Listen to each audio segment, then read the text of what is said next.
hang on, guys. My stream deck is being all weird. Let me get rid of this. I was trying to play. Here, I'll show you my face. Hi. Oh, welcome to my gamer girl era. No, I was trying to play. Like, listen, I'm gonna play my fart sound. Oh, that worked, but the theme song didn't work. Here comes mommy Suna. Also, that's playing through my speakers and not my headset. I was like doing some stuff with sound crap today, and for some reason I just it's not working. So I guess that's something we have to figure out. I don't get why the theme song works, but my farts do. Wait, that one didn't work.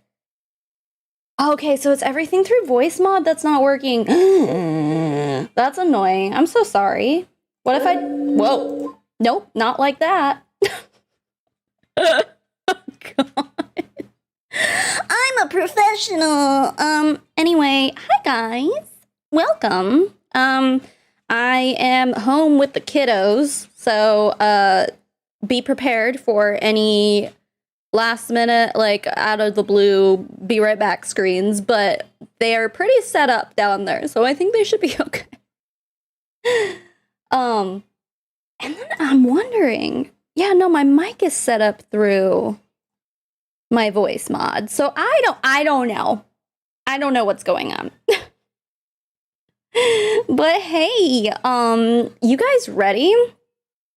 Y'all wanna watch some Eric Worre? So this is actually on his Facebook. Stephanie, thank you for joining. So he posted this publicly. This is like part 1, I guess, to... I don't know how long his GoPros usually are. So... Now I'm wondering, whoa, if I press play on this, is this... Okay, so you guys can hear that. Oh, my ears are kind of crooked, aren't they? Oh, no, this one needs to... Nope. There we go. Yeah, I don't know. I don't know what's going on. There's only one thing that's not playing through my headphones, and it's also not playing for you guys, so that's weird. Anyway, so this is the GoPro. I guess he does one annually, Eric Worre. This is from this previous year. Obviously, he hasn't done GoPro for 2023 yet. He usually does it like at the end of the year. He's selling tickets to GoPro 2023 right now, and while it's like an early bird special right now, right now you can get a ticket for like $150, but I don't know how long that that promotion goes on, because after that I think it's like $500 or something like that. I was looking it up earlier, and then the VIP experience is $5,000. So that's literally how much tickets to this thing are going. Again, 3 hours and 38 minutes that he's posted of this for free on his Facebook. People are still paying thousands of dollars to go to it. So I'm just like, what are we talking about? I'm still wondering about Gene. Oh, yeah. So, I kind of like watched through, I was like kind of clicking through the last parts of the Most Powerful Women. There was only like an hour of it left, and it was still at the like vertical screen, and I don't know. I wasn't feeling it, and I was like, I'd rather just kind of move on. So what were we really missing anyway? It's another Eric Worre event here, guys. So who pays $5,000 for this crap? Eric Worre's people. So, all right. Without further ado, I'm gonna click play here. Please leave a like on this stream. All right, let's go. Mr. Network Marketing. Ooh. How are you, Eric? Hey, Bessity K, thanks for joining. Good to see you. Welcome. There's our favorite boy, Eric. How's it going? Look at this girl here's all like taking. Please respect no shit. prospecting, no recruiting, even in the chats or here in person. Honor what we do here together. We're very strict. You have a freaking I skipped. That was my bad. I skipped that. Whoops. Freaking oops. Okay, well, I'll go back. But that was interesting. We'll get to that in about 15 minutes here. Wow. You have a network marketing event. Just this whole place is full of network marketers. And Eric Worre has to tell people, hey, you're in my house. You don't recruit in my house. But I'm going to teach you how to recruit here. But no practicing on each other. Okay. All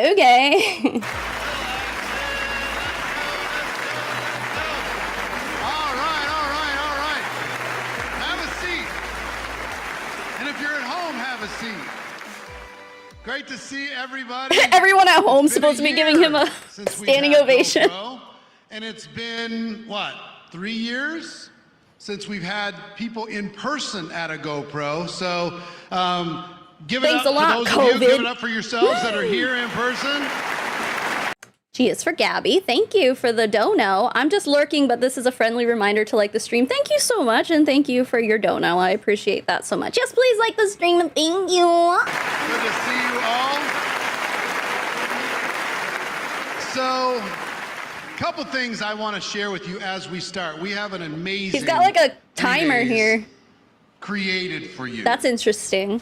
And in order for you to be able to get the maximum benefit from these 3 days. And for some of you that might not know, we're actually streaming this first session, this morning session, on Facebook and on Instagram. So they're all just like, wait a minute, I paid thousands of dollars to be here, and you're going to tell me you're just streaming our first session for free?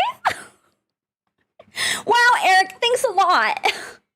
So if you want to spread the word for people to be able to check that out on Facebook and Instagram, hopefully they'll join us for the rest of the weekend. Trigger warning, Eric Worre. That would Yeah, be sorry, our I forgot wish. to give you guys that. But in the meantime, at least there's a message that we want them all to hear as far as what they need to do in order to be able to succeed to the maximum capacity for closing out 2022 and making 2023 the most spectacular year they've ever had.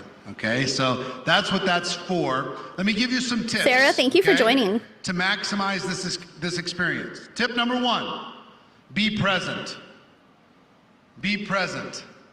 Well, here Whether they are, you're aren't here they? in person or watching from around the world. Isn't it cute how there's like all of these people here who paid at least a few $100 to be here on the screen behind him? Like, how much money do you think he freaking made? I'm wondering if, like, the VIP thing is all these people, but I don't think so. Sorry, my nose is all itchy. I'm gonna... Oh, you know what? Actually, here's something we can do. Because I know he posted the link here.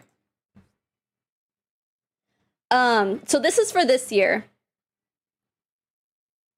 So it's a 2-day event. Gotcha. Okay. Allegedly, the replays are $500. Now, honestly... Quite frankly, I'm thinking about shilling out $150 for this because come on, like it's really not that big of an expense. But just so that I can have the replays, and then we can watch it the whole thing next year. I'm not sure though, because that's kind of a good sum of money. Like I know I paid $20 or $25 or something that one time to get into there was a Monet. Was it Monations? I don't remember what it was. No, it wasn't Monations. It was something else. Like $25 is easy to part with. $150? I don't know. Oh, so that's just for virtual. Okay. Gotcha. Yeah, so $5,000 you get to go to in person. Yeah. We don't like that. Then you get the replays, of course. $1 million mindset. That's fascinating. This is just so strange to me. $5,000 to be one of these people freaking sitting in the audience? Are you serious? Replay will be available in April. Oh. Well, the replays would be nice. But, I mean, if I have a ticket, I can just, record all of it. It's a lot of space to take up on my computer, though, on my hard drive. Anyway, virtual GoPro. Let me move this here. Virtual GoPro is considered the #1 top-level universal network marketing and sales training event, designed for any network marketer, beginner or advanced, to learn the most killer and persuasive techniques that not only build instant rapport and motivation within your team, but keeps your customers emotionally hooked on your Whoa! Talk about manipulating and emotional manipulation. Rebecca, thank you for renewing your membership. You guys, I forgot also, this is off topic, but like it also kind of fits in here. Have you guys seen the Colleen Ballinger apology video? I haven't been able to stop humming it and singing it all day. So I added a couple of sound bites to my soundboard for this. Here's one. Misinformation. And here's the other one. Manipulation station. I'm sorry, it's a bop, okay? Colleen Ballinger, it is the worst, the absolute top #1 worst YouTuber apology I've ever seen in my life. However, the song is catchy as fuck. So now we have this, Manipulation station. I mean, you know, we're talking about MLMs here, dude. We have to. Rebecca, thank you for joining. Yeah, dude, the apology video is awful. If you haven't seen it, though, I do recommend or maybe like Nick DeRamio, he made a video about it. Watch another YouTuber like react to it or something so that you don't have to give her a view, because it is so bad. The roasts have been hilarious. I was thinking about doing one.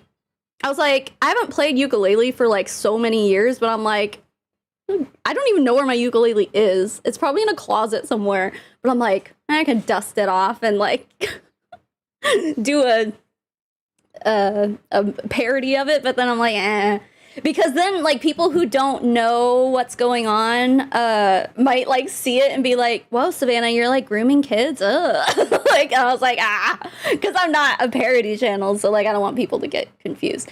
Anyway, oh yeah, Hassan did react to it. It's really, I watched it this morning, his reaction. It was really funny and very good. So, well, good in the sense of like he explains like pretty valid feelings on the situation. So yeah, please don't watch the original video. It's not worth giving her a view. Anyway, we can get back here. Oh, Cruel World, Happy Mind. Someone said in the video comments that she may have done the song versus speech so she can strike reports for playing the song. Well, I mean, this Manipulation station. is not like a sound bite that is long enough for her to claim. Like, well, I guess maybe she could try, but that's ridiculous. That's a good point, though. I haven't finished Madison's video yet, but I did start it. So, I got like an hour into it, so it's really good. Anyway, we can get back to it. The reason, one of you guys said something about being emotionally manipulated, so we're on our way to... Manipulation station. What did she say? All aboard! To Manipulation Station here with the 2022 GoPro event with Eric Worre. Okay, we can continue. Oops. Come on. Be present. Be checked in. Oh, hold on. Sorry. Gabby, thank you for another dono. Her apology screams quirky Tumblr girl from 2013 with a mustache tattooed on her finger because she's not like other girls. Yeah. It really does, but it's not even an apology. She's like, I'm not going to apologize for that. What a freak. Misinformation. Put your phone on Do Not Disturb. Turn off your browsers. This person's Turn off like, your emails. no, You can get your but emails no, later. I have to post this on Check social that media. at lunch. Look But at, be I'm in fully the audience. I paid $5,000 to be here, and I'm going to film you, Eric Worre. Present. If you're at home, try and find a quiet place. If you haven't already negotiated with your family, quick negotiate. Some of the moms, you know how to do this. Hey, everybody, shut up. Right? Rude. Shut up, mom's working. Find a quiet room. Eric, are you our mom now? Find a little spare bedroom. Eric, are you our mom now? Find a little spare bedroom. Lock the door. Barricade. Pretend that you're on the North Pole and you're unreachable. You're going to be very cold. Pretend you're on the North Pole. Bump your AC up as high as it'll go. I want you to feel like you're freezing because that's going to put you in the mindset where you just kind of realize that, like, you've been taking nice temperature, nice weather for granted your whole life. So I want you to pretend that you're in the North Pole. Actually, everyone in this audience is freezing right now. We have the AC bumped down to -3 degrees. So For the next 3. what the? Your focus No phone, no money. is going to True. help you create the best possible experience. Your focus. So explain to your family the return on investment from your focus for 3 days. Explain to your loved ones that if they'll give you the space and the encouragement that you can use this information to create a better life for everyone in the family. His shoes are so sparkly. Explain to them that they have an important place in this overall experience. And one of the part of the important place is to not let you get distracted. So if you're at home and all of a sudden you're getting distracted and you're scrolling on your phone, your kid. God, all these people with notebooks in the front row, like, we're going to take so many notes. But then also, all these people paid thousands of dollars to be here, and they're going to get the replay. So, like, why even waste your time? So your spouse has the permission to say, hey. Back to Alice, work. thank you for the super sticker. Back to work. Same thing here in person. If you're here with a friend, you get distracted. Is this lady...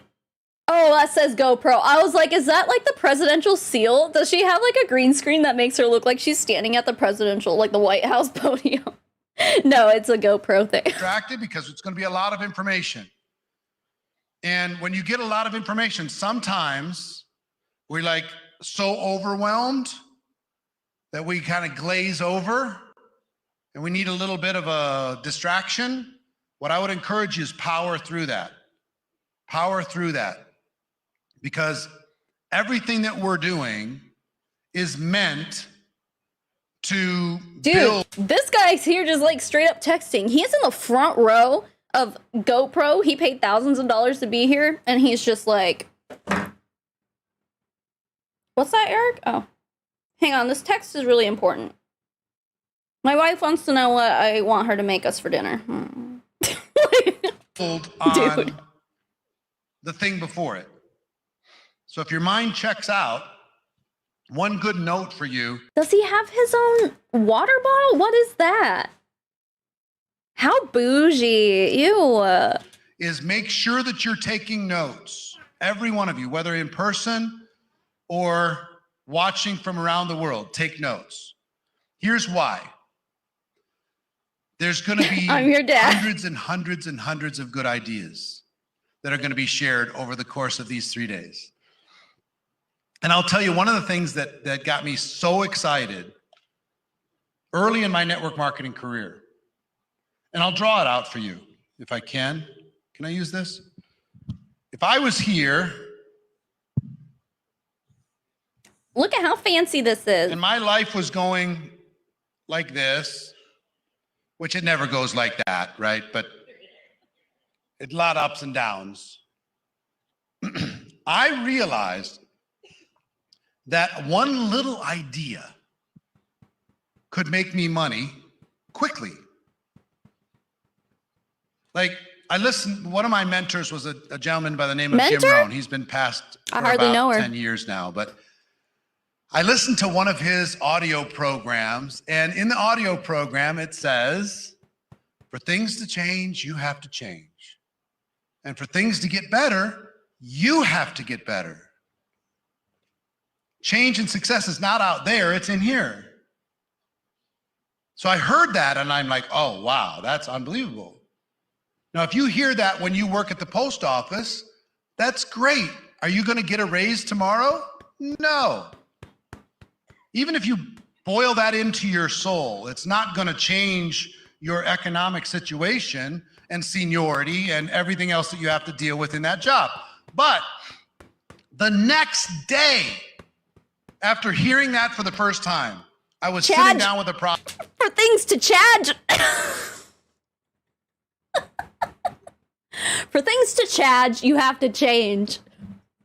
I'd rather not change anything, and I don't even really know what it means to change. People paid so much money to be here, and they couldn't even spell change. Alrighty. Prospect. And they're like, you know what? I'm not sure. I'm just not sure. I'm just not sure. And I said, you know what? For things to change, you've got to change. And if you want things to get better, you've got to get better. And they went, you know what? You're right. Sign me up. And I'm like, I just got a raise in one day. Hey, Eric. What was that? I'm sorry. Are you suggesting that when you recruit somebody, you get a raise because you make money when you recruit people? Is that essentially what he's saying? These little ideas that instead of this being my life, this line, one little idea implemented, 5 years from now, I'm here. One idea. One little concept. Alice, thank you for gifting 5 memberships. One strategy on social media. One strategy on recruiting. One strategy on clothes. Oh my God, Sarah, I think you're right. Wait, no, it's Faye or something. It's Fage. I think that's the Greek yogurt kind. I think that's what you're thinking about. Closing or objections. One way to be able to handle a difficult situation. One way to be able to help a leader who's stagnant and stopped growing continue to grow. One way. Now, that's one idea. Imagine if you have 100. Now, it's not going to be possible for you to implement 100 right away, but you need to collect a graph with no data, right? You're going to hear some of these and say, oh, that one, I'm doing that for sure. And totally connects inside of your body and totally connects inside of your business, and your business changes completely, right? Dude, look at this guy with a cowboy hat and a, what are those called? Like a bolero. You know what I'm talking about? This guy, oh, he's dripping. Yeah, he's got some serious drip. Look at that. Also, this guy with the baseball cap, he got a camera? See the photographer? Cool. But if you don't write down the other 99, once you can't remember what happened and how to be able to go back and say, what's the next one I can do? And what's the next one I can do? I wasn't ready for that one, but I'm ready now. So one, I want you to take notes for yourself.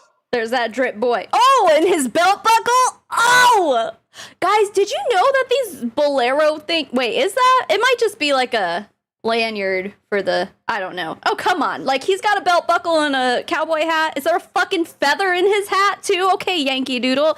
Listen, do you know how expensive those things are? Like, legitimate ones? Well, I don't know. Whatever. I don't know. My husband wanted one. And so we were out, where were we? There's this town in Arizona called Carefree. And it's like a smaller, like, oh, there's a lot of old people. And we went there. What were we? Oh, he was taking me to tea. There's like a little English tea place there. Oh, it was so fun. Anyway, but while we were waiting for our reservation, we were walking around. There are like little shops over there. And, there's like, and basically all these shops are kind of the same out here, or even no matter where you go, like they're just like those Southwestern kind of gift shops sort of things. And they sell like belt buckles and those bolero things, cowboy hats and stuff too. Well, they might, I don't think they sold cowboy boots, but some of them do. And those are also very expensive. So we go in and like, we find them. There's like a whole wall of them. And I shit you not, like, we're, like, trying to find the price tags, and we were so confused because, like, one of them it said like 500 on the back, and I'm like, $5? Like that seems really cheap for this. And then like we were kind of looking through all of the price tags and stuff, and we finally did find one that was like very clearly like 500, like underlines with 2 zeros with the dollar sign. I'm like, we can't afford any of these. So we actually ended up going to another shop that was selling them, and they were a little cheaper there. They were like 80. They had some for like 80 or 100, 120 bucks or something. And my husband and I were like making kind of talking about how expensive they were. We're just like making little kind of comments like, holy shit. And like the guy who worked there is like, yeah, well, these are like real Navajo handmade, blah, blah, blah. And then like these turquoise are pure, blah, blah, blah. And I'm like, dude, we don't need these. So he ended up buying one off of Etsy for I think $20. And it looks pretty cool. But like if you've got drip like that guy, the belt buckles there, hundreds of dollars, like that guy, he spent a lot of money on his little cowboy outfit here. I just want cowboy boots. I mean, listen, you can get all that stuff for cheap, but like real ones, I was like flabbergasted at how expensive they are. It's ridiculous. It depends on how much beaver is in the hat. We don't have beavers in Arizona. They don't make cowboy hats out of beavers here. Not here anyway. Probably like steers, cows and shit. Like actual just like regular leather. Anyway, sorry. Yeah, Etsy was the place to go to get cheap shit. A $20 bolero. But like I was shocked walking into one of those stores, like those touristy Southwest store. Like, what the fuck? 2, I want you to take notes for other people and not to give them the notes. I want you to take notes. So your notes should be like a teacher's manual, filled with ideas, filled with strategies. A teacher's manual? That you can go to at any time. You could, like a magic book, you could just open it up, pick a page, and that's your topic for the Zoom for that day. Pick it up, open a page, and that's your 1, 2, 3 training for the next time you get your team together. Sorry. Pick it up. Dude, like, oh, and it's a man, magic hold on. book. There was a dude with a really shiny sequin my notes jacket. are magic books. You can open them up virtually to any page, and you can turn that into a training. Why are people clapping? I have thousands of little ideas. Most of them I've completely forgotten. I've trained on them. You know what was funny? Jim Rohn, we worked together in the 1990s, a long time ago. And I'd heard him, my first talk I ever heard him do was called The Seed and the Sower. You ever heard that parable, the seed and the sower? No, and no one cares, Eric. It was a Shackley convention he was speaking at, and somebody Shackley's made an MLM, audio if you didn't know. recording of it. So I remember when you used to dub audio cassettes, and you some of you. Oh, sorry. Hang on. Whoop. Anyway, I made and I put my little stickers on the audios. I passed them out to my team so they'd all listen to it. And then Hang on, I'm later, trying to fix something. We wanted Jim to do a talk on network marketing. And if you've ever heard the Jim Rohn's audio, you can on still network hear it, marketing, okay, that right? was at our event that we hosted. And I asked Jim, "Can you do the seed?" Still not doing what I want it to do. And he's like, "What's that?" I'm like, "What? That's your talk." So I reminded him, remember? The sower had excellent seed, and the birds got some. And oh, that's he's right. Like, yeah, I remember. Dude, Jazzy J, you're right. I forgot they added fake applause and stuff. I don't think it is now because they have an in-person audience now, So I think it's real clappies. Oh, although maybe they play it to encourage people to clap when they want them to clap, I don't know. He pulled out one of his journals and yeah, I got it. Yeah, I can do that. So even the great Jim Rohn had his notes to be able to refresh his mind. If you do this for long enough, you're going to realize there's so much stuff that worked amazing, and you don't want to make sure that you don't lose it. So make sure you get everything out of every session, every breakout, every activity. Even if you're here, we're going to be breaking you into small groups as we go through this event. Here in person, we're going to be breaking you into small groups. And if you're like me, I'm an introverted person. So are you really, especially Eric? with people I don't know. This is the guy with the super shiny jacket. And like, why is he wearing headphones? That's weird. He's all like listening to Beyonce or something. Like instead of listening to Eric, he's got like a full on like CD player in his pocket. No, I want to hide. Like even when I go to, confession for you, when I go to Tony Robbins events and they say, okay, get in a group and share, I go to the bathroom. I just say, oh, it's too much. Listen, I get that. Like, I don't like team building events or little groups and stuff like that too. Like back when I worked for PetSmart, when we would have our yearly like staff meeting or whatever, yeah, they would do the same shit and then be like role play, and I'd be like, no, I hated it. And like even in school and stuff, like it's the worst. But it's so weird that like, because Eric Worre doesn't strike me as the kind of person who would be like, I don't want to do team building. You teach team building, like. This is weird. It's weird, really weird, fucking weird. So I'm going to ask you to play full out. Translator. If there's okay, an interactivity, maybe. if there's some sort of exercise, play with the exercise all in. Okay? Oh, that guy's got headphones too. So maybe, yeah. I mean, it must be something significant. I think she has one also. Yeah, maybe they are translating something. For you and for the people that you're going to be doing it with. So play all out. The accumulation effect by showing up is everything builds on everything else.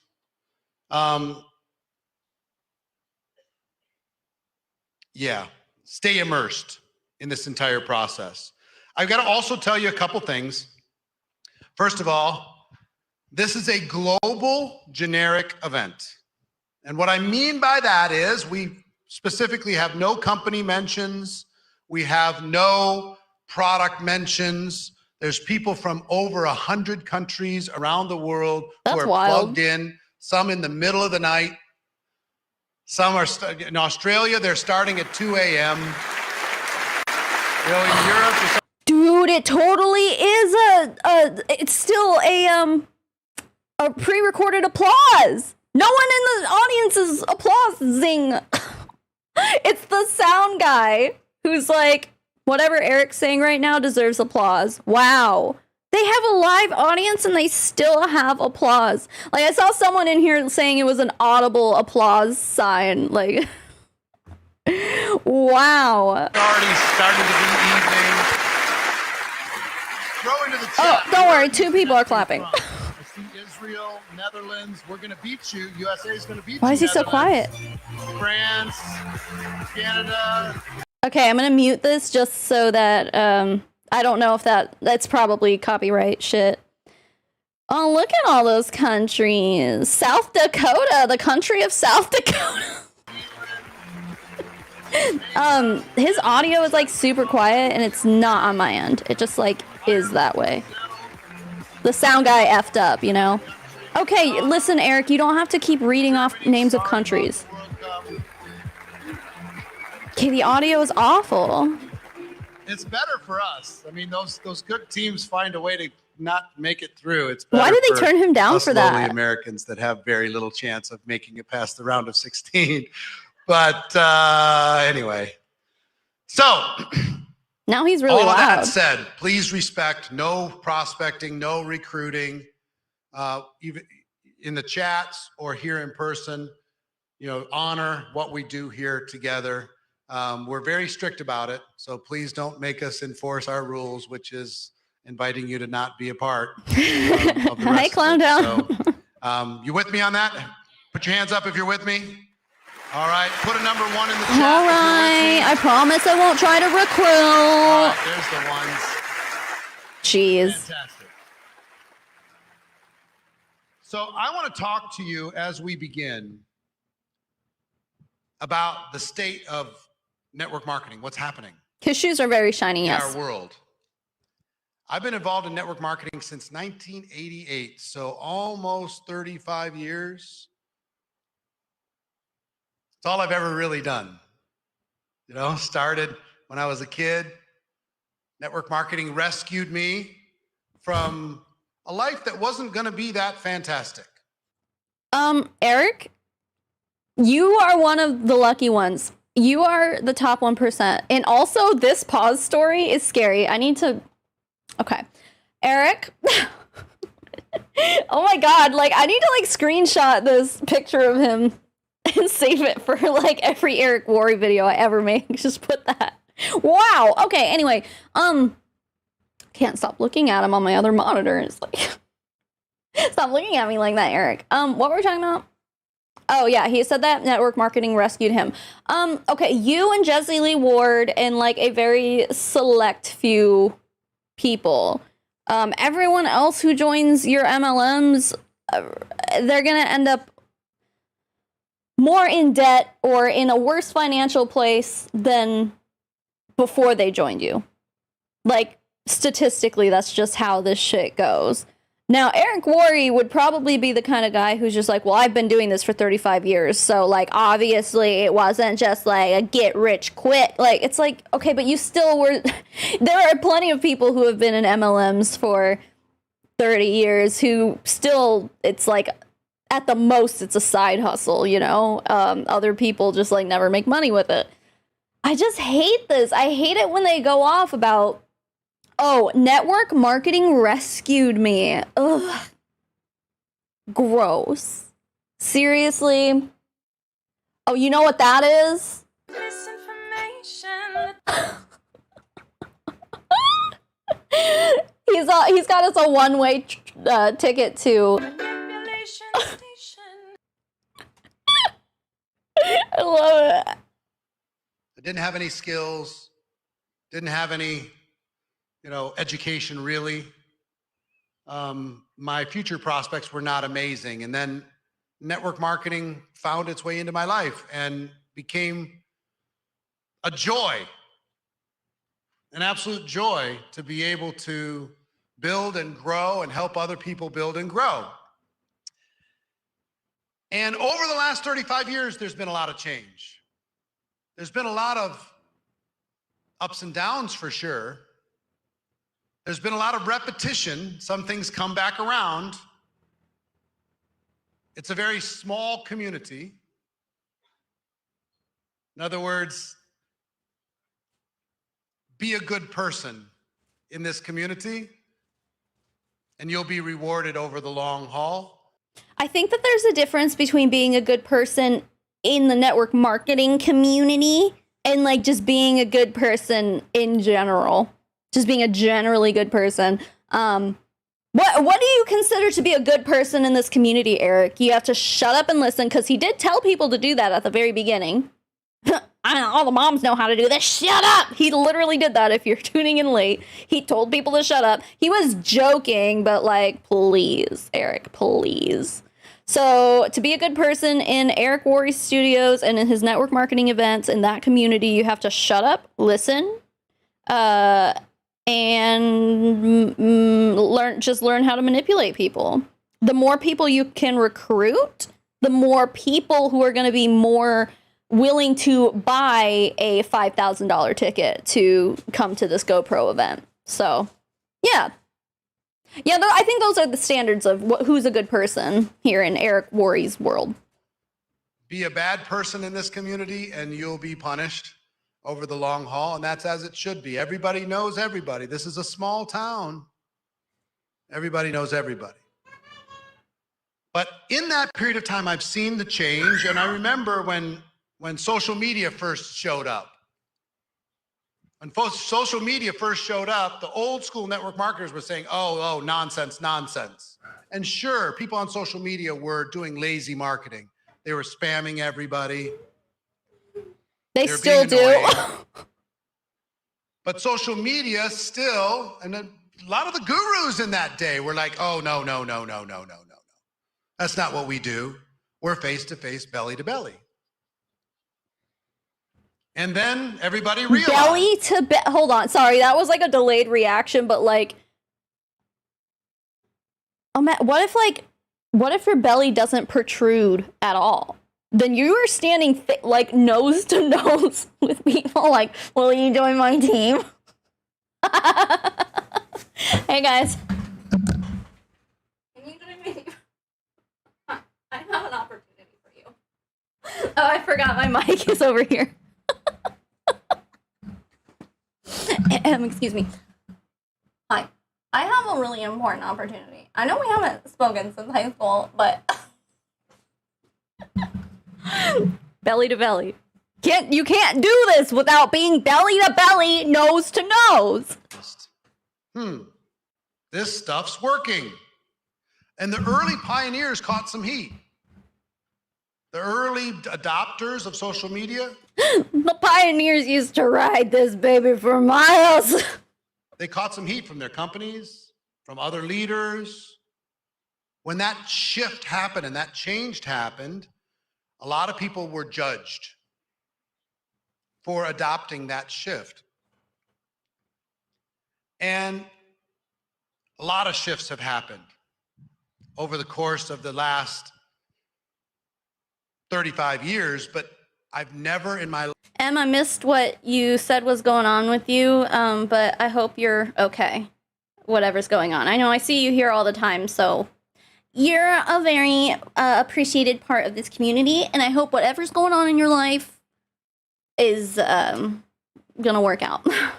Life seen a shift like the one that is occurring right now. It's the biggest shift I've ever seen. It's the biggest shit I've ever seen. And for some people, it's going to be the scariest time of their careers. And for others, it's going to be the most exciting time. It depends on how you look at it.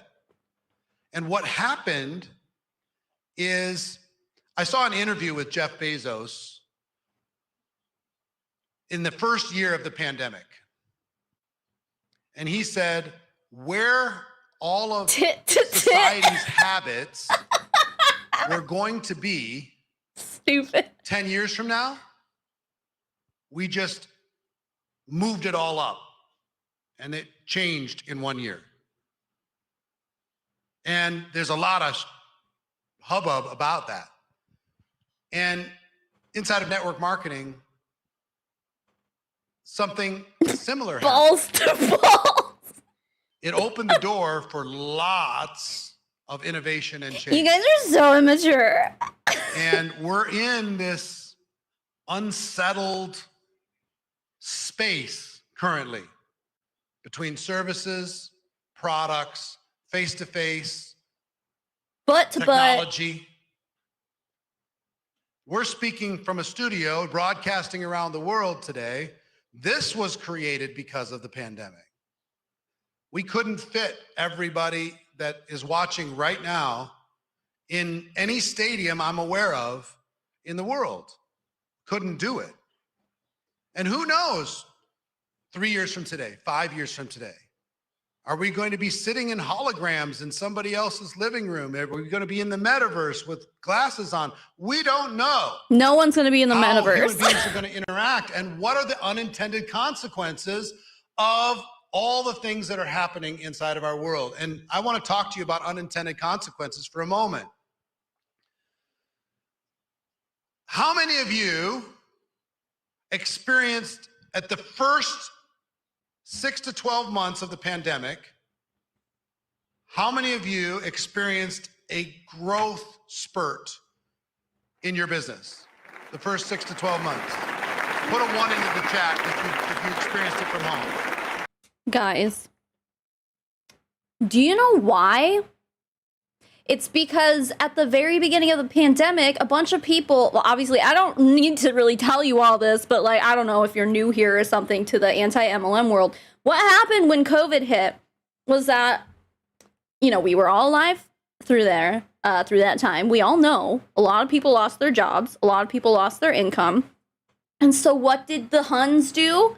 They started marketing off of that. They started going, hey, I know you probably just got laid off from your job because like the pandemic and everything, don't you want to work from home?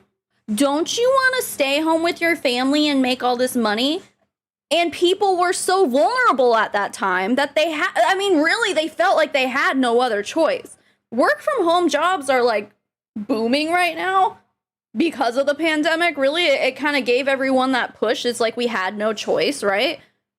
Now, obviously, things are dying down a bit and people are getting back to like offices and stuff. And it's really annoying because like my husband's job, like he did end up working from home for a while, totally capable of working from home with the job that he does. But like the company, after the pandemic kind of started dying down a bit, they made everyone go back to the office. It's like, why?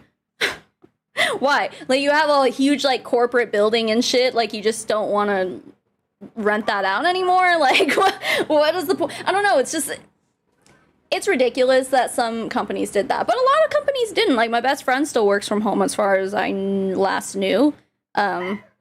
So right, but like before all that happened, before all these companies had pretty much no other choice but to establish some kind of work from home situation, people were just, they had no jobs. There was no, we don't have, you know, government security in America, really. Like, I mean, as far as like paycheck security, they were working on that, but it wasn't just like a overnight thing.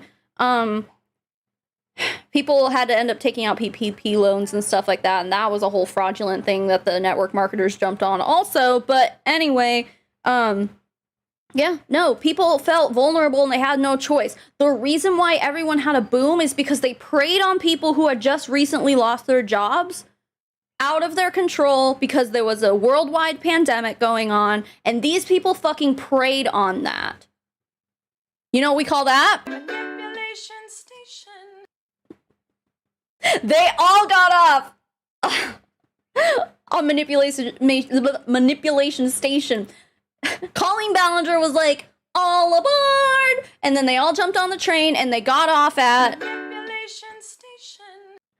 and then their businesses were booming. Now, guess what? And this is something that I was predicting would happen after the pandemic was over, that all those people that joined, that jumped onto some MLM somewhere because they were manipulated into doing so, obviously not all of them quit, but like, I mean, we did end up seeing a mass exodus. Like so many MLMs are down post pandemic because they had that big boom and people stayed there because they really they're like, I have no choice but to make this work.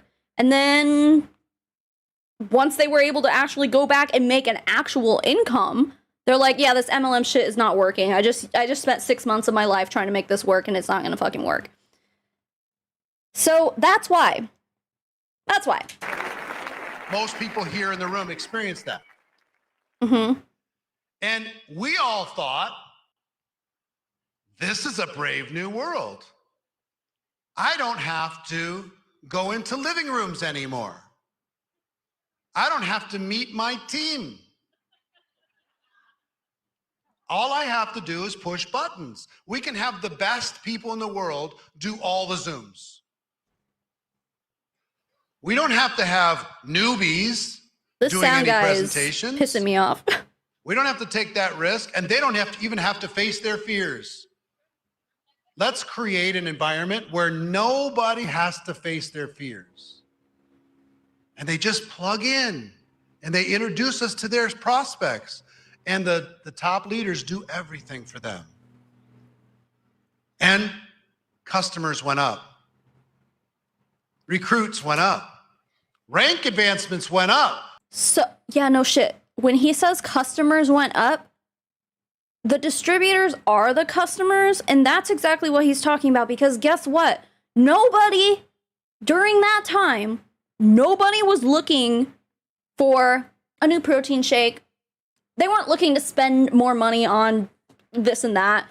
They lost their jobs. They lost income. People were losing income. No one had time to go, oh, I'm going to be a new customer. I'm going to start using essential oils. I'm going to start spending $200 a month on essential oils. No one could do that. People lost their income. When you say that customers went up, It's because the distributors are the customers. Recruits went up, customers went up. Yep, they're one and the same. Eric. God. Checks went up. We said this is... Because you recruited the shit out of everybody. You manipulated the shit out of everybody into joining your team. You fear-mongered them until to a point where they felt they had no other choice. And that's how they ended up on your team. Great job. Great job, everybody. Oh, checks went up? It's because recruits went up. And what happens when you recruit more people? You make more money. Wow. Funny how that works. But no, they don't make money by just recruiting. Please. The new game. Thank you, Nikki, for reminding people to like the stream. And then the second Please year do so.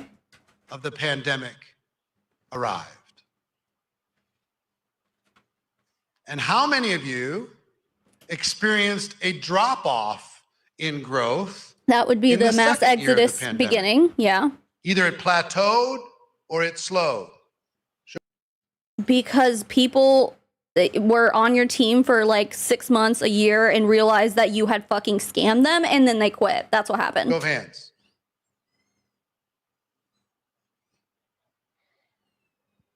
If you haven't, wait for it.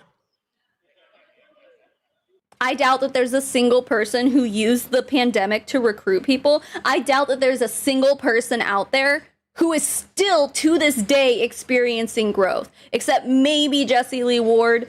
But that's because she has other circumstances going on that are beyond her control, but she's using them to her advantage like she always does. Basically, everyone else, I would not believe a single person in a network marketing business who says, I saw a huge boost during COVID when COVID first happened, and I just kept going up. I don't believe it. Eric's like, yep, just wait for it. No, there's no fucking way that there's a single person out there who hasn't experienced it yet after manipulating hundreds of people to join their team. Come on. Get that goofy smirk off your face. Unless you make some major shifts, it's coming. It's Major coming. shifts? And it's going to come in all different kinds of shapes and sizes. And you're going to blame it on the company. You blame it on the technology. You blame it on the comp plan change. Oh, but you should blame it on yourself, right? It's your fault.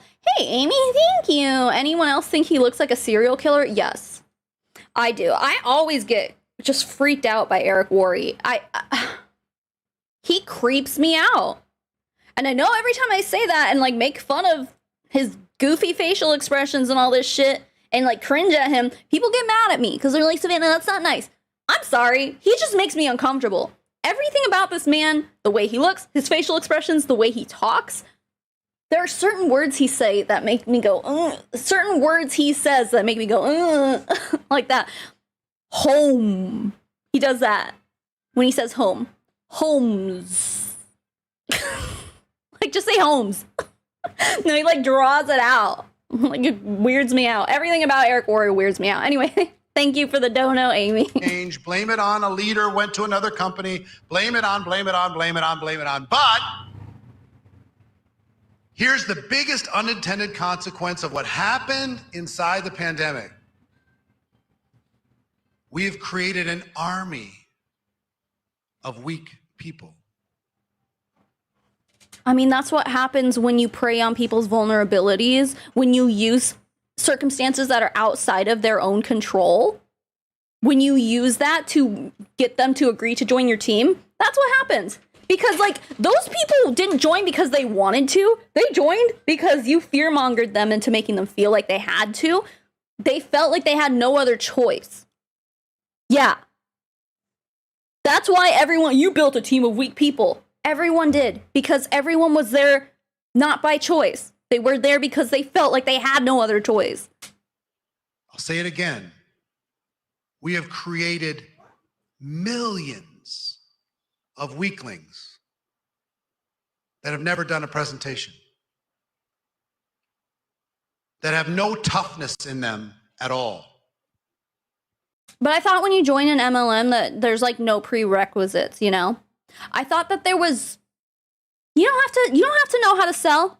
You don't have to know anything about essential oils. You don't have to know anything about science. You don't have to be a professional. You don't have to know how to do your makeup. Maybe you've never done your makeup in your entire life. You can still join Unique.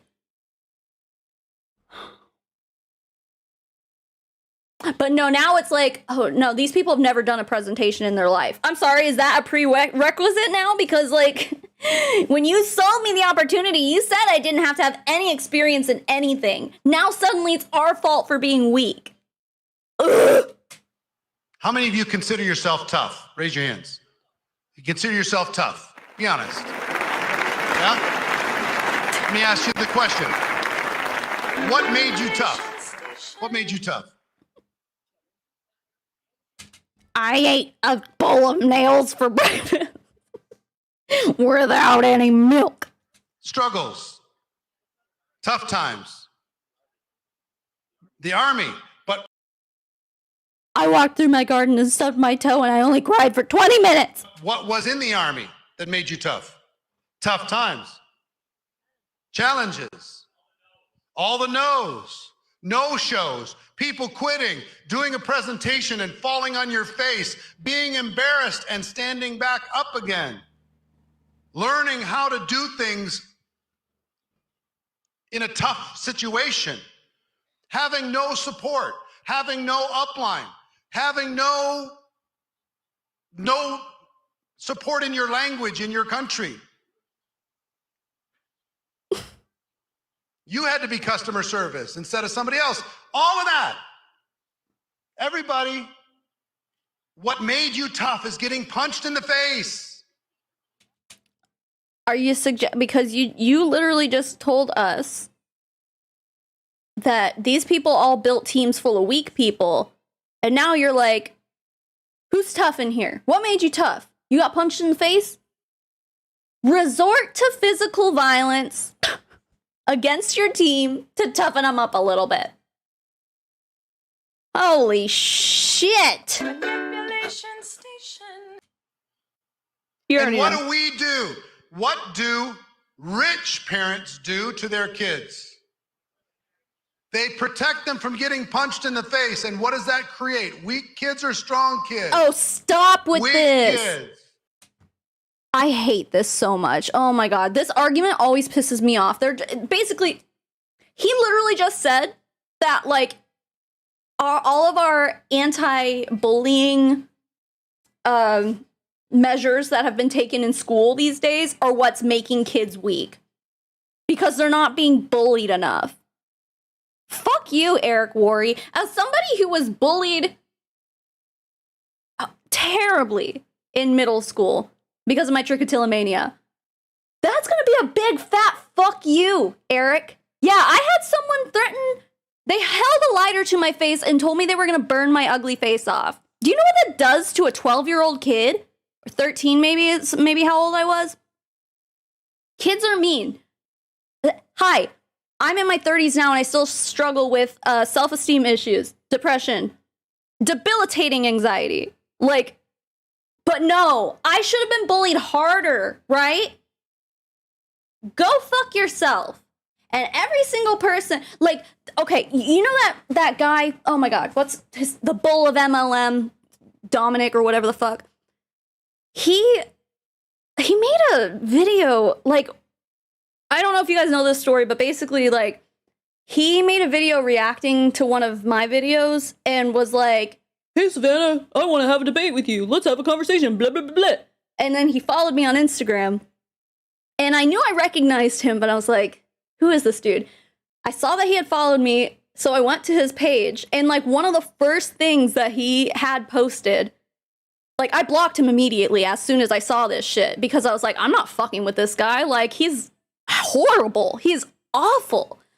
Then he was like, no, see, she's scared of me. No, you're a fucking dick. But anyway, one of the first videos that I saw on his Instagram account was him basically saying that the reason, basically the same shit here. He was like talking shit about trans kids, basically saying that the reason that like trans kids exist or that I don't know, whatever, because they're not being bullied enough.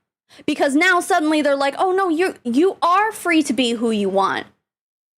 So now they're weaklings. And because they're weak, they turn trans, basically. Like, I don't remember exactly what it was. Someone's gonna clip this and send this to him, and he's gonna be like, no, that's not what I said. It was something along those lines. It was really fucked up. So as soon as I saw that, oh, you know what? I think it had to do with school shootings. I think he was basically saying that the reason school shootings happen is because kids aren't being bullied enough. Or some shit. Which is ridiculous, which is a fucking lie. Like, when was Columbine? In the 90s? 80s? Maybe? Like, but I was bullied pretty hard in the early 2000s, so... Fucking please, man. Like, this argument makes me so fucking mad because as a parent, and I've had this conversation with Sparrow multiple times, I'm like, if anyone, Lazy Little Leopard, thank you. I was bullied so hard as well for my trick. Yeah, it's bad. It's very bad. But I've told Sparrow, I'm like, if anyone, I don't care if it's a teacher, I don't care if it's a classmate, I don't care if it's another kid, whoever, if they ever make you feel less than, make you feel, you know, low and try to attack your self-confidence, like, tell me. Like, I need you to tell me because, like, I will not let that happen to you. It happened to me. My parents didn't do shit, and here I am, 20 years later, with debilitating anxiety, depression. Yeah. Just, like, desperately trying to get a hold on my mental health. For the past at least like 10, 15 years, just trying to get a grip on everything. It's been a struggle.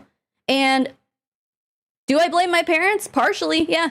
Because they saw me ripping hair out of my face and they were like, she's fine. I'd come home crying because people, like, my name in middle school was the girl with no eyebrows. No one called me by my real name. I was the girl with no eyebrows.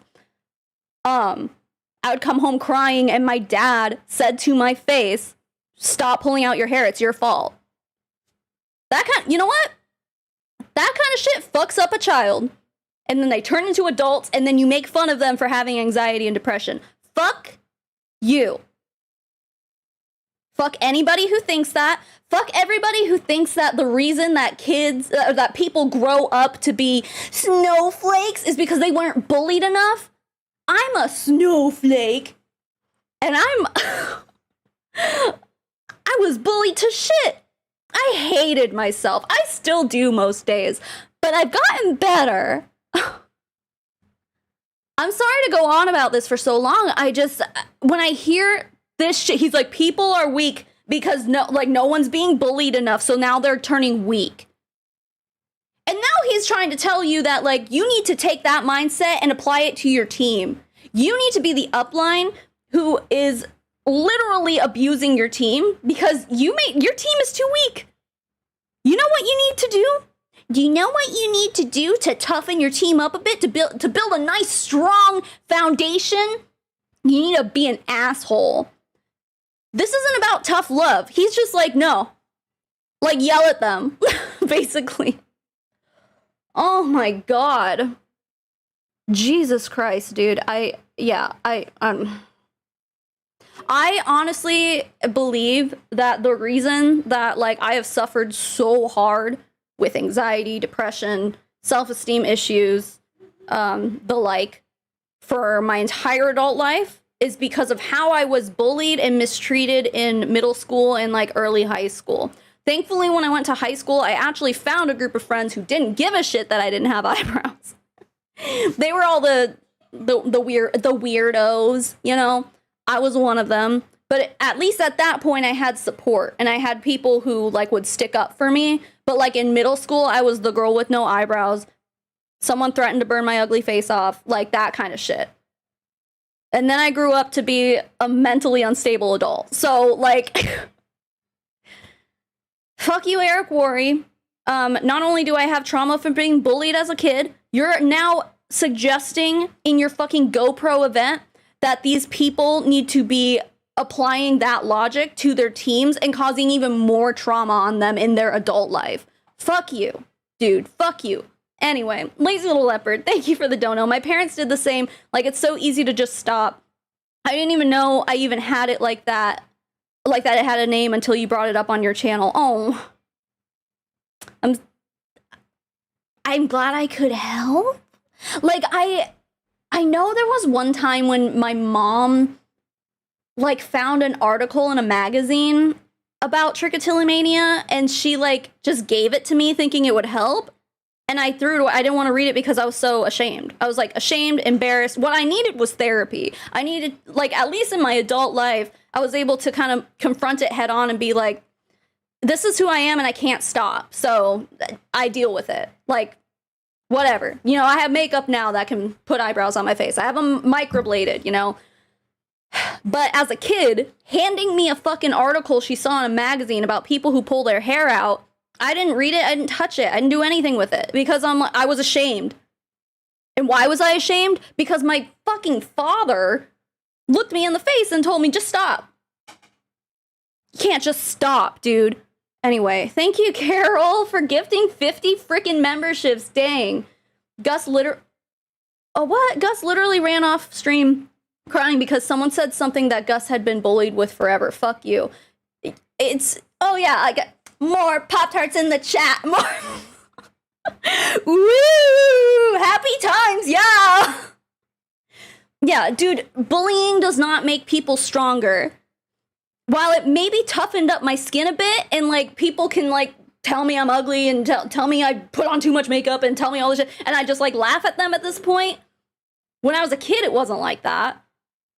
And that doesn't mean that still deep down, like, for my own reasons, not because of what other people think of me, but for my own internalized self-loathing, I struggle with it to this day. So, anyway, yeah, thank you, Carol. I really appreciate that. Some same type of parents that tell their neurodivergent children to just pay attention or stop acting out. Yeah, it's wild. My dad also told me, like, when I first started taking antidepressants, he, like, yelled at me and told me I just needed Jesus.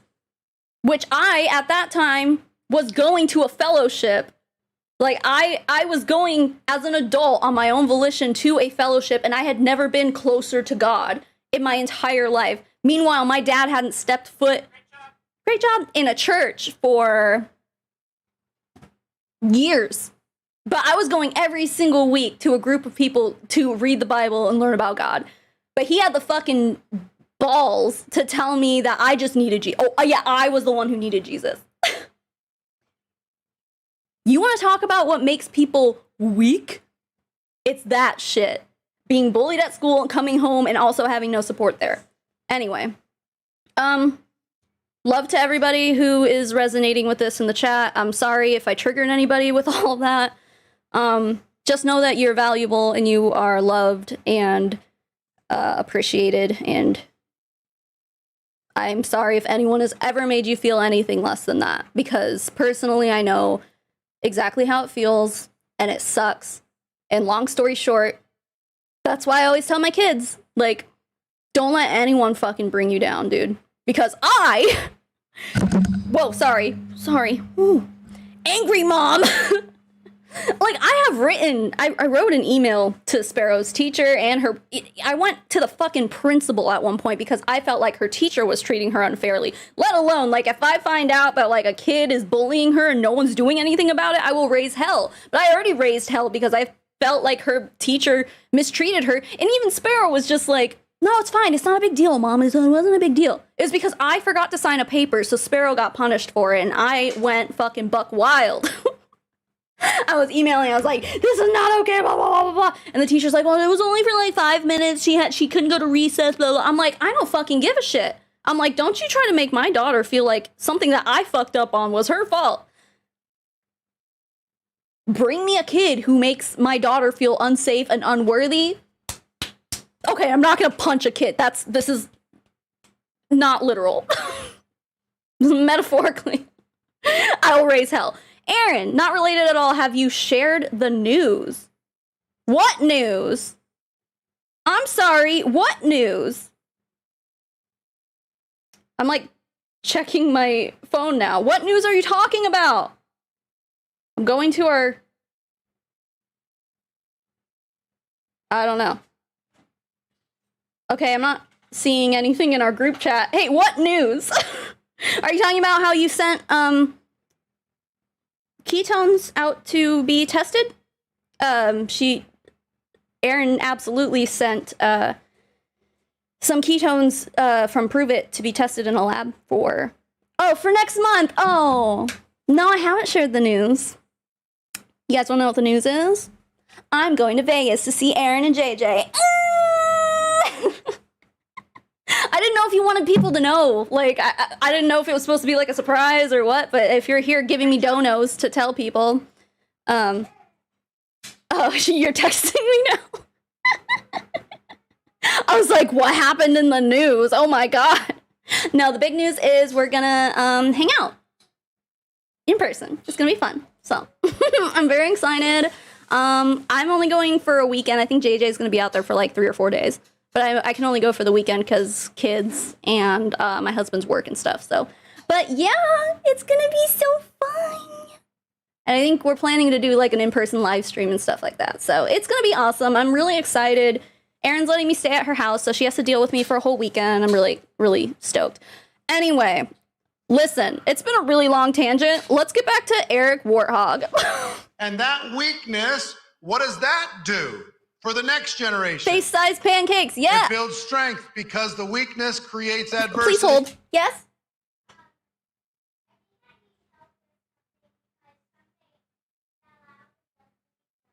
Okay. Okay.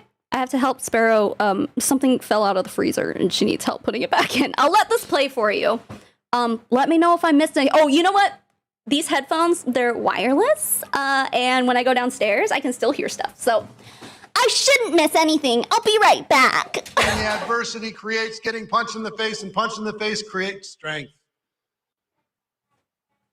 You've got to understand that pain is a constant in our life. Uncertainty is a constant in our life, and unending work is a constant in our life. Those three are constants. You can't avoid them. You can't get around them.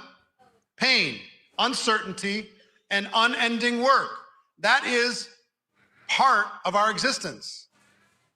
We pull any piece of that out, even if it's with good intentions, and we create weak people. Now, here's the biggest challenge that's happened inside of network marketing.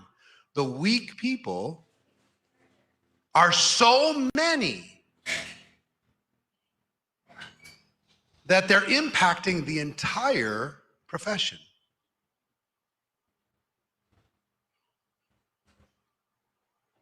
Nietzsche said, we need more strong people because the weak, by their sheer mass, are forcing weak values and weak ideals on us all. Same thing has happened in network marketing. There's so... Did I hear, first of all, I know I heard getting punched in the face over and over again makes you strong. Fuck you, Eric. Also, what I think I heard was that you guys recruited too many people that now they're bringing the entire industry down because they weren't prepared for this. Who's the one who fucking told them to recruit all these people in the first place? Like, for real? You know, like, every single team chat that was going on at the early days of the pandemic, every single upline was saying, hey, this is an opportunity. Eric Worre, oh my God! He, at the very beginning of the pandemic, made a video, and I reacted to it. I couldn't even tell you where I found it.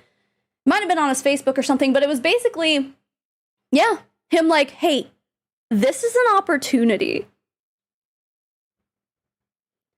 So, Eric, you stood on your fucking mansion's patio and did like a Facebook Live or something and literally told he's got like 2.5 million followers on Facebook or something. You told whoever was watching that, you were saying, listen, people are dying. It's an opportunity. Use this opportunity to build your teams. And now here you are 3 years later being like, you guys grew your teams too much?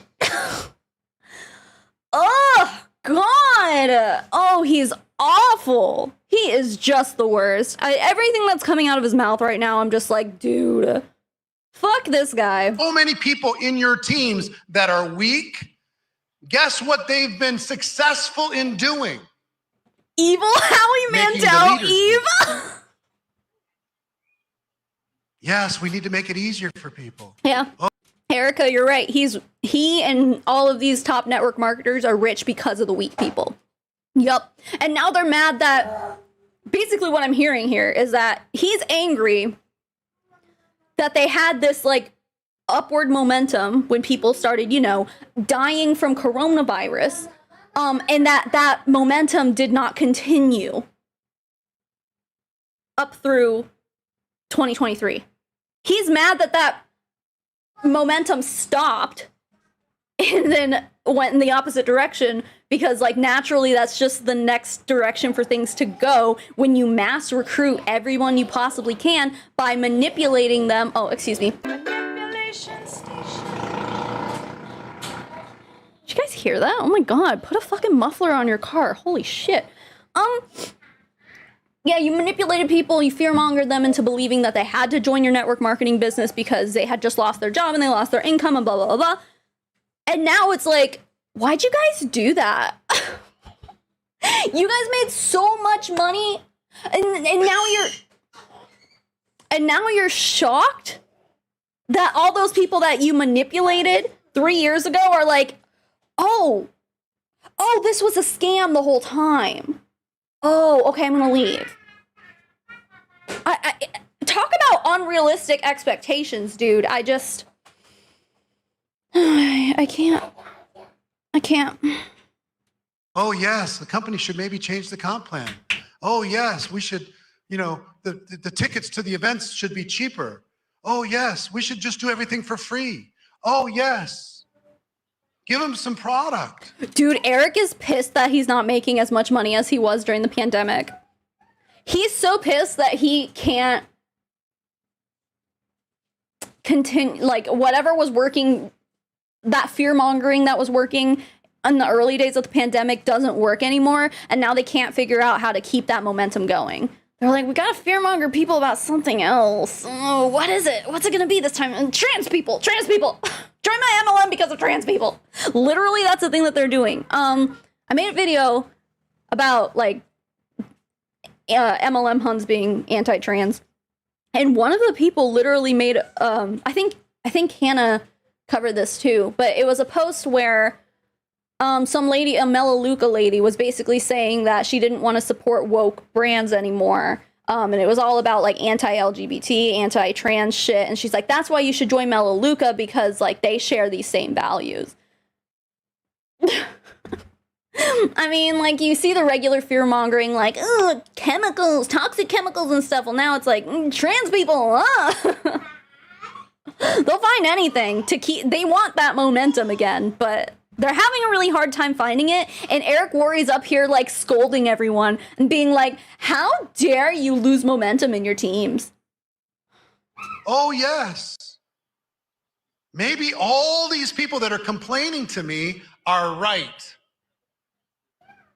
So it's impacted leaders.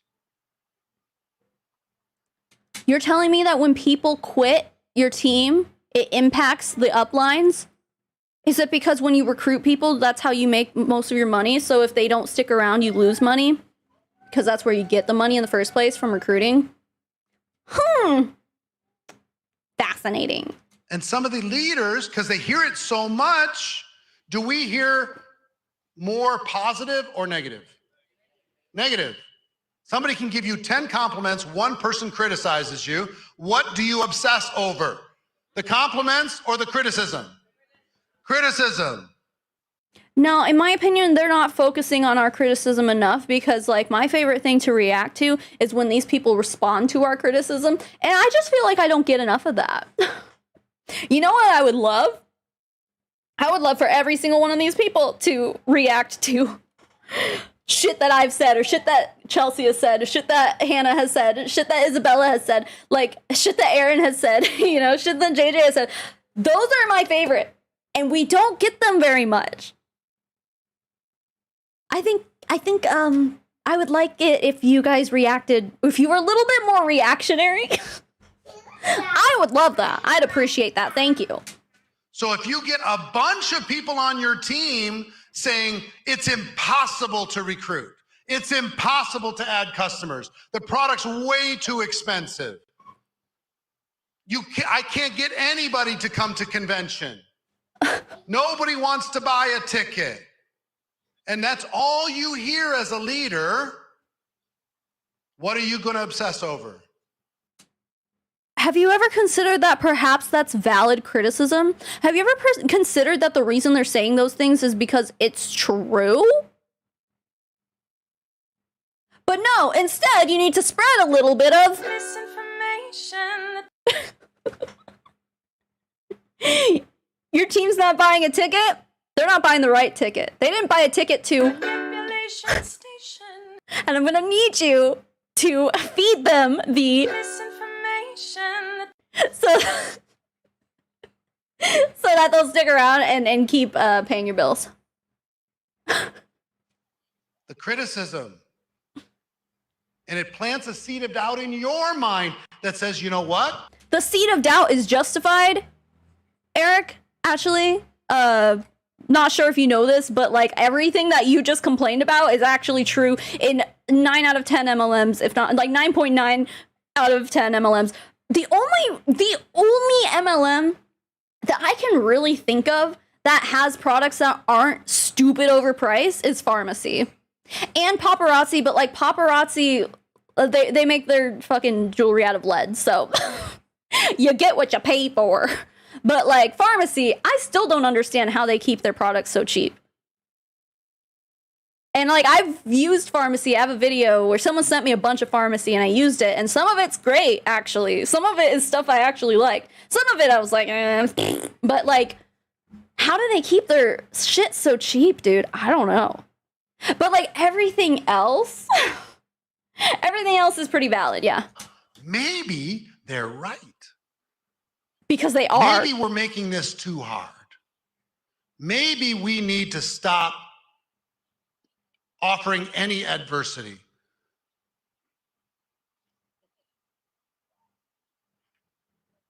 Maybe. Same, Ella. And guess what's happened in more cases than I'd like to admit? The leaders They give in, don't they? have passed that on to the companies. It's shocking to me that like you have a concern and you bring that up to your company. You say, maybe our products are a little too expensive. I'm having a hard time selling it. Well, I mean, again, like that's constructive criticism, dude. But of course they're not going to lower the prices. They'll pay out all of the bonuses to the top 1%. They're never going to do that. So basically all I'm hearing is like, the companies that you work for, your MLM companies or whatever, they are unwilling to take any constructive criticism at all. Like what? And the companies are saying, well, leaders are saying, oh, my whole team is saying this. And then the companies are saying, all the leaders are saying this. And they're just people too. They want to please you. They're like, then make the changes, dude. Instead, what you're suggesting, Eric, is you're like, no, you just need to stick through it anyway. It's all just negative. It's negativity. It's toxic negativity.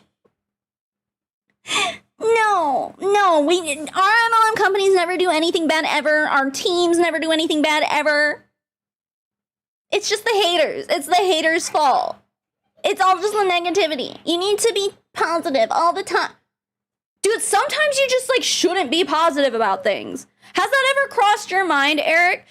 Have you ever considered that if everyone around you notices something, whether it be expensive products, whether it be tickets to your $5,000 convention, or maybe unaffordable, Eric, or whatever it is, I'm having a hard time recruiting people. Whatever it is, everyone around you is saying the same thing. They're having the same experience. And you're supposed to just sit there and be like, no, you guys are just weak. Dude, That's how people get brainwashed, dude. You don't want to accept reality. Well, everyone sees it except for you. Sounds like you're the problem. I mean, come on. Like a rich parent wanting to make life easy for you, wanting to create opportunity for you. They want to be able to help you. So because of that, the companies start taking away adversity, making rank advancements easier, having a promotion every other day,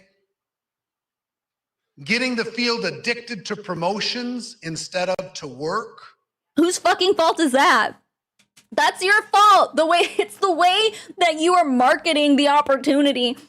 It's the way that like you go to these corporate events, to these conventions and stuff, and they're all up here.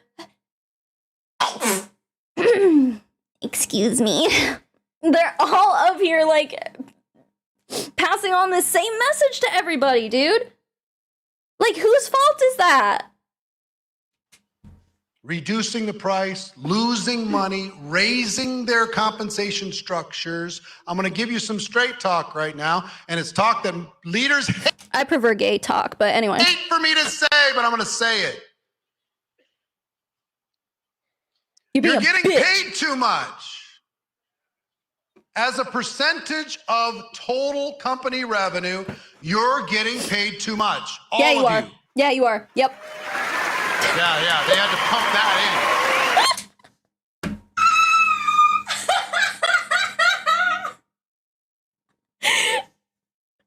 One person's clapping. She's like, I am getting paid too much. And the rest of these people are like, the fuck, Eric? The fuck? I know, Austin. I'm like, this is too much. This is way too much. Listen. What Eric just said is the fucking truth. These people are getting paid too much. They shouldn't be getting paid for any of this shit at all, because literally what they're doing is making money off of manipulating people and, oops, sorry. Seriously. He's right. They don't want to hear this shit, but he's right. Meanwhile, it's like Eric Worre has a $20 million mansion and like this studio that costs millions of dollars, presumably, I would assume. Look at this shit. Like, look at that technology, dude. That's a lot of money. And Eric has the fucking nerve to be like, you guys are getting paid too much? Eric, you're not even in an MLM. You stand up on a stage and spit this bullshit out at people, and you make way more money than any of them. But you want to tell them they're making too much money? And again, they are. But like, do you think Eric Worre has ever looked in a mirror ever? Because maybe that might clear some shit up for you, Eric. Let me tell you why this is a problem. Because we want to make it easier, simpler, faster. Friendly, friendly, friendly. Let's give more to the people who do almost nothing. Eric Worre literally just said, you uplines do almost nothing. No, I thought they work really hard. I thought they worked so hard to get there. And Eric's like, no, you guys don't do shit. Say it louder for the Karens in the back. We're having more change in the network marketing space. More companies going out of business, being acquired by others.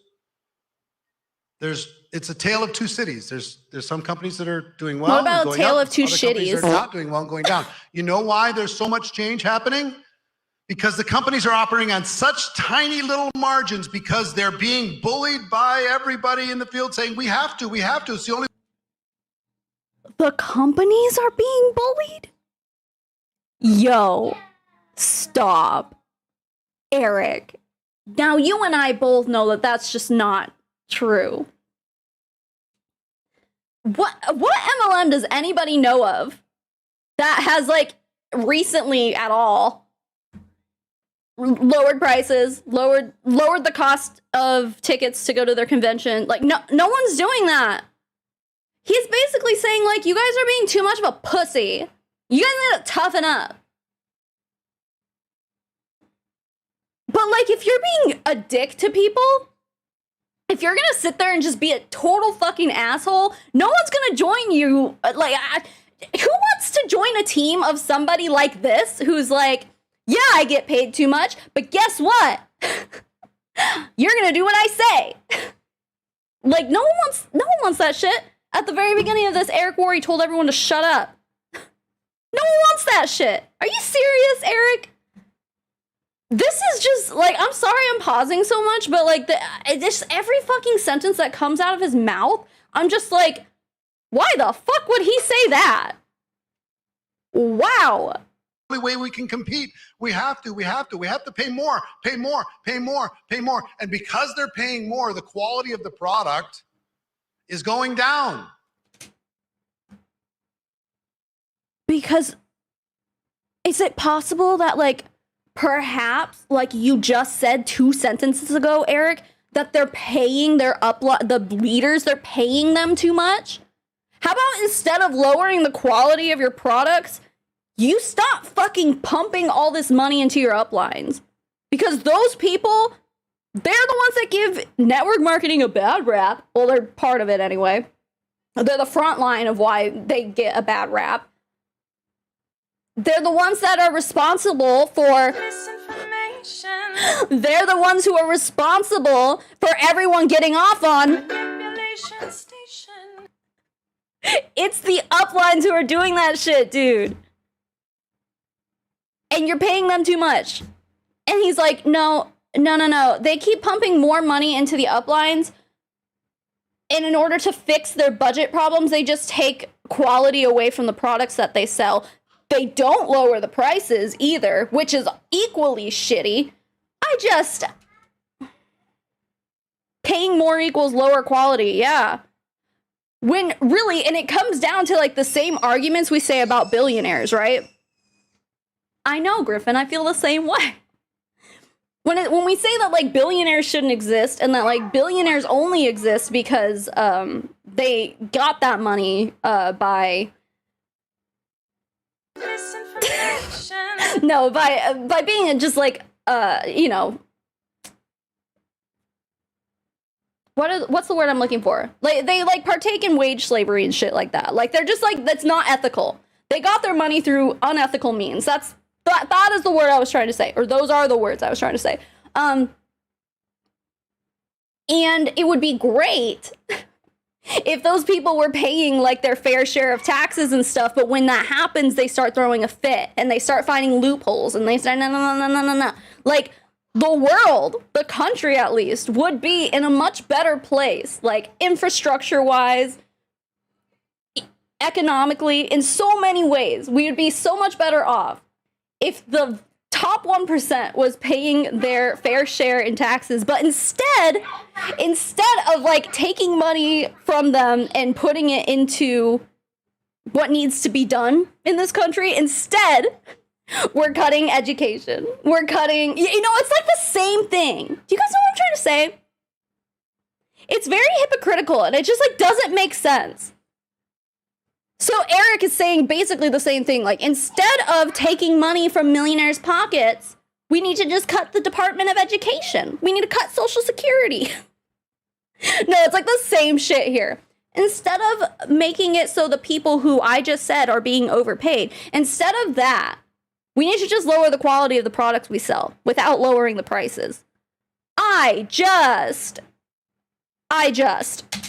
And the price of the product is We going need up. more submersibles. And long term, here's what has to happen. You have to compete in the marketplace with high quality and reasonable price based upon the values of what you're delivering, okay? Well, that sounds like it's on the company. Like, that's the company's responsibility. They're the ones who control the prices and the quality of the products. That's not on the individuals. It's not on the leaders. That's not on the distributors. That's on the company. So stop trying to put whatever this responsibility is you're trying to put on the people who are here listening to you, who paid $5,000 to look at your fucking face on this stage. No, you've got, like, your priorities are just all kinds of fucked up, man. You have to. But Yeah, guess he's what? Companies are infuriating. saying, we have no choice. We got to pay out 30%. 35%. No, I guess it's 40%, 45%. We have.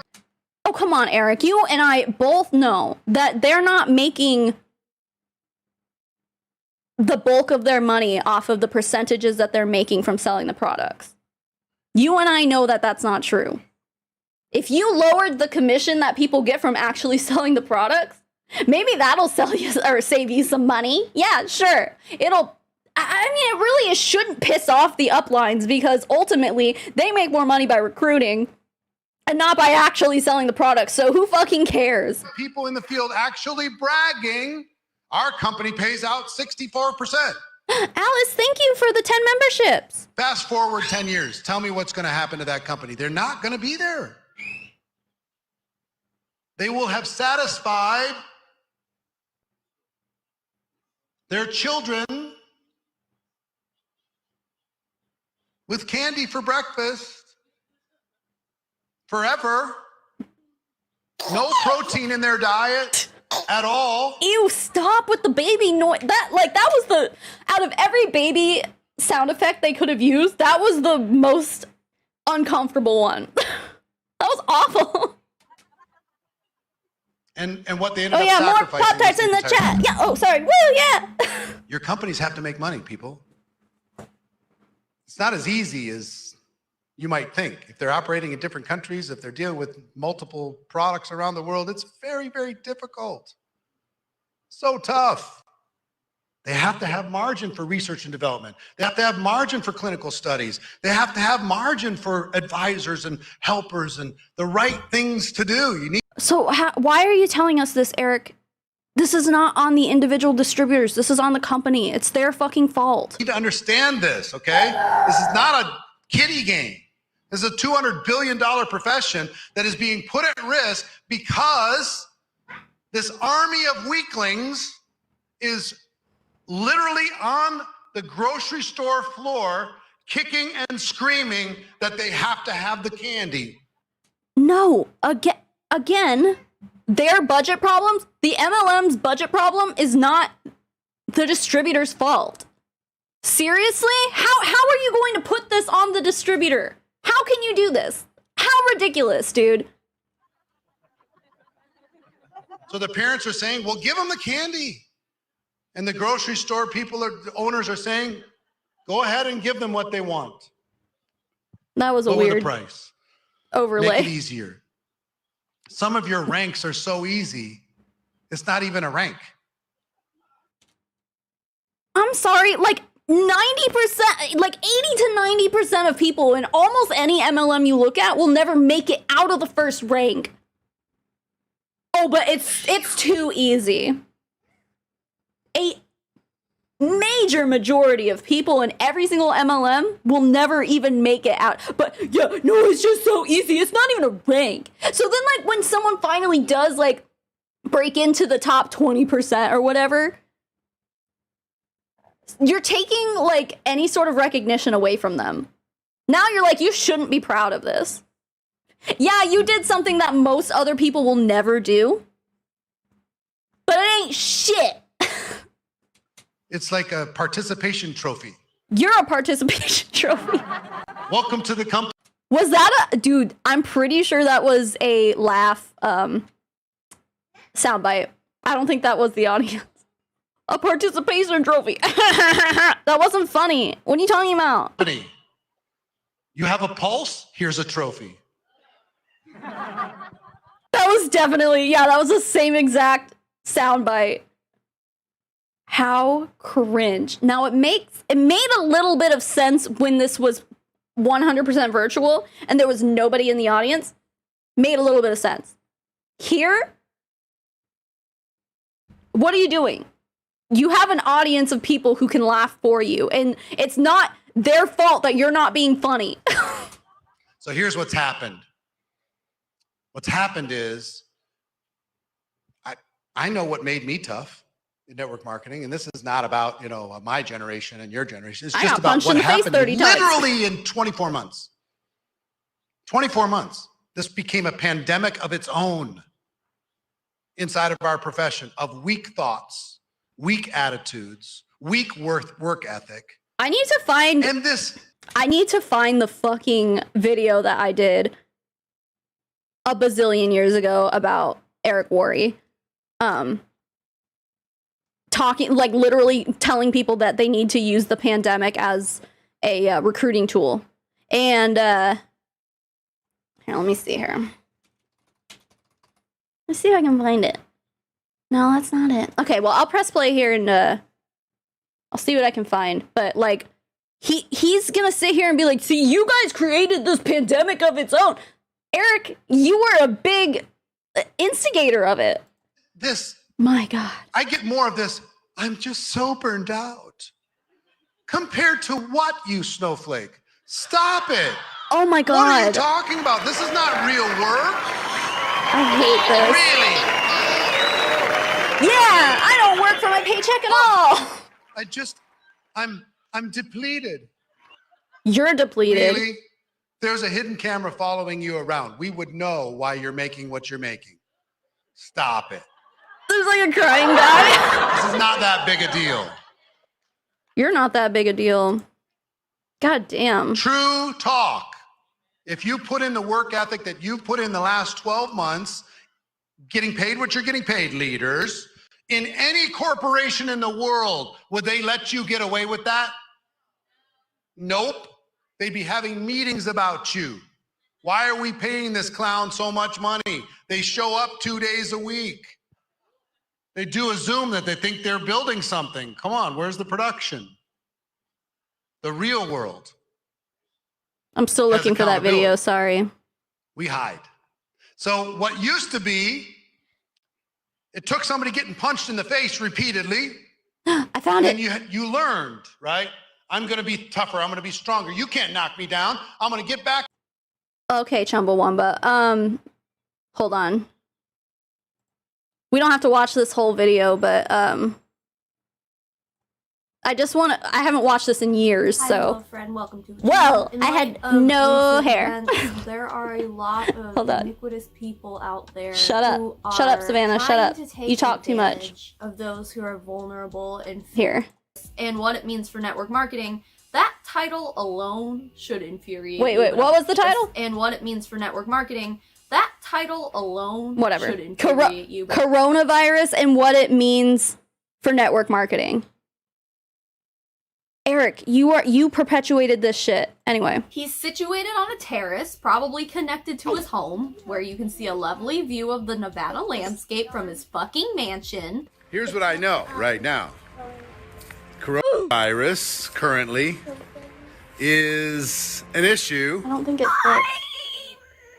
Sorry, but does he have a gigantic portrait of himself plastered onto the outside wall of his own home? Yeah, this isn't the right Why do you need to do that? What I want to do today is talk to you specifically, very specifically, about what the coronavirus means to network marketing, what you should be doing, what you could be doing, what things look like moving forward. He comes off as a super mega know-it-all. Eric's got all the answers, guys. First piece of advice Nothing's is changed. this. Whatever you can't defend, promote. What does that even mean? This makes absolutely no sense. How can you morally promote something? Shut up, Savannah. That you can't. Okay, he's gonna defend? talk some more. Listen, he goes on to try to explain what he means, but spoiler alert, it makes no sense. In times of struggle, difficulty, issue,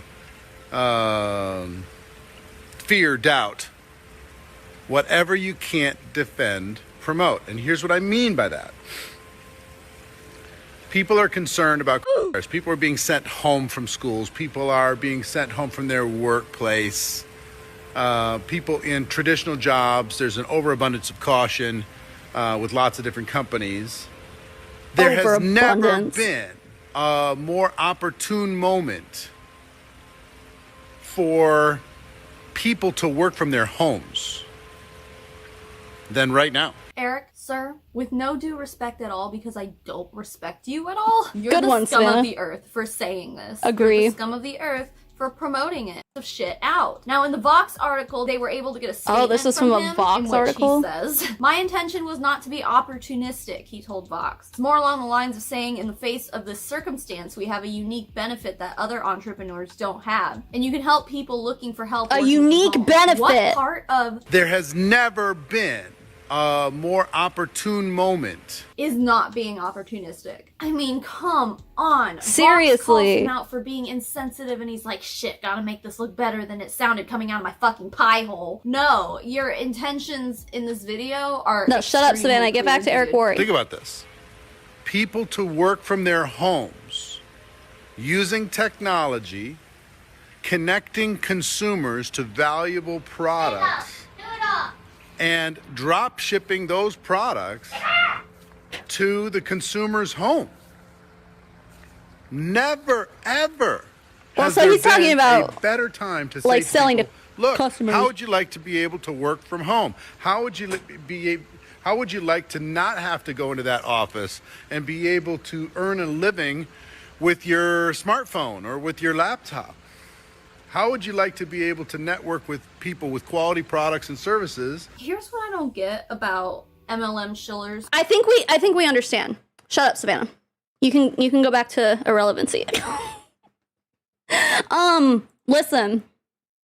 What a big difference between what we've been listening to Eric say this whole time, this whole live stream I've been doing here. He's like, you guys recruited too many people. You guys like blaming people. And then you go back, that was at the very beginning of the pandemic. And he was like, guys, we have a unique opportunity here. There's never been a better time to be like, hey, don't you want to work from your phone? And now he's like, you guys created a bunch of babies.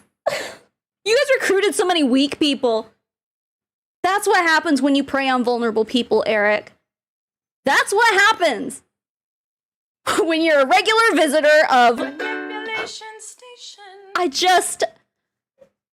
Fuck this guy. Dude, he sucks. The fucking balls for him to, at the beginning of the pandemic, say the shit he did, and then come on the stage and be like, this is all your guys' fault. No, dude, Eric, they're just doing exactly what you told them to do, and now you're yelling at them for it. Shit, man, that's awful. Fucking awful. Right? Now, today, the wind blows in their face. And they burst into tears. Oh my God, Literally. fuck this sound guy. I'm not kidding. One person goes, I don't know about network marketing, and they're just done. But you told people that, like, just use the whole, like, don't you want to work from your homes? That's how he, you need to punch your team in the face multiple times. No, you guys, so you took my advice wrong. When I said that you need to use the pandemic to your advantage, I meant you had to use the pandemic to your advantage to recruit strong people, and you guys recruited the wrong people. You guys recruited the weak people. You were supposed to recruit the strong people. Eric! Oh no. Oh, was I frozen? Am I not frozen anymore? Shit. Am I back? I'm back. Okay, sorry. I was just like ranting about Eric Worre anyway, so. Strong leader, weak times create an opportunity. You have to be the one that challenges all of this weak thinking and say, nope, nope, nope, not in this house. And how are people supposed to, like, you're gonna treat people like that? They're already having doubts and already wanting to quit. And you're gonna get up in their faces and be like, nope, you're being a little bitch. No, fuck you, you're being a little asshole. And you think that that's supposed to keep people around? People are supposed to want to stay through that?